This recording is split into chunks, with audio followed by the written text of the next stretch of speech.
plus an angle, plus an offer. And then as you get concepts, you are going to use them in formats. So you can multiply this by formats.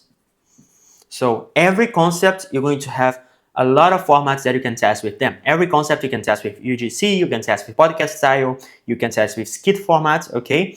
But the way you create a concept is through persona, angle, and offer. And as you change any of them, you are going to have a new concept, okay? So for example, persona, let's say you're doing a back pain offer, okay? A back pain. Yes, you are targeting people with back pain, but inside those people, inside that market, inside that TAM, total addressable market, you have people who are desk workers. You have people that you have fathers that want to play with their kids, okay? Athletes that are trying to, I don't know, not have pain in the gym, okay? And you have hundreds and hundreds and hundreds of personas inside just an offer for back pain. Inside that persona, you have different angles that you can go through. For example, for desk workers, you can talk about how they need to do a routine before work, okay? So before work, they need to do a specific routine. That's an angle you're doing for a specific persona.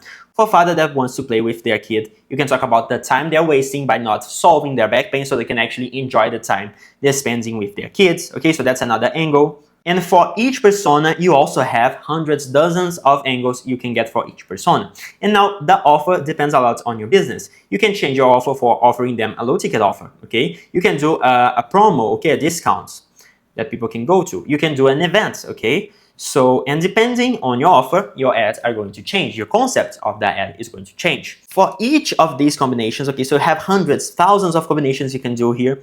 You are going to create dozens of formats. So you're going to create UGC. You can create them in podcast style. And dozens of formats.